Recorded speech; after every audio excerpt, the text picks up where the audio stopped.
I found something as a child and now it's coming back to haunt me. When I was a child I lived on an old farm. There was 80 acres of cornfields and woods behind the house. This farm had been around for a long time. It was a rest stop for people on the Oregon and Santa Fe trails back in the 1800s. While I lived there I loved to explore the land. I would ride four-wheelers to the woods and hop off and walk around seeing if I could find anything cool. One day I found some old stones that had writing on them.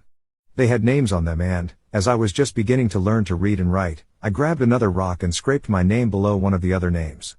I told my parents and they thought I was joking, so I told them I'd show them. I took them back to where I found them, but they weren't there anymore.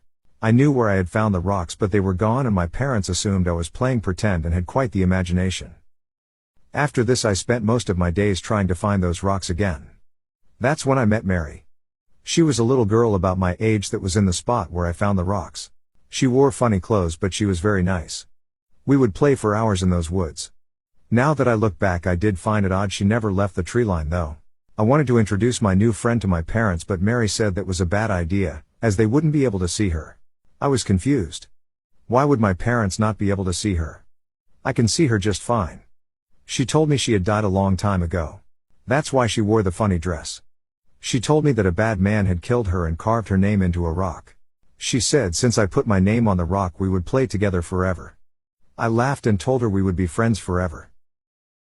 I realized it was getting dark and I made my way out of the woods and back home. That night my parents told me that we had to move. I was upset. Who is Mary gonna play with? Will I be able to see her again? I went to the woods again the next day and Mary and I played for a while. Then I told her that my parents said we were moving and that I wouldn't be able to see her for a while. She got very angry.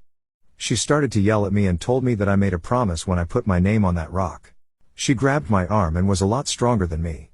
She was hurting me and I finally managed to slip out of her grip and run out of the woods.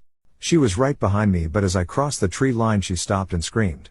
I was very scared and was crying, trying to apologize. We moved to our new home and I was scared to go outside at first but as the weeks passed I got more and more comfortable going outside. I was confident that Mary wasn't gonna get me. I finally told my parents about her and they encouraged me for having an imaginary friends. I let them finally convince me she was imaginary and I continued being a kid. Years went by and I forgot about her. I forgot about those countless hours I spent in those woods. I forgot about scratching my name on that rock. I'm 28 now and have moved to a town close to the house where I grew up. I took my dog on a walk and we went on a little trail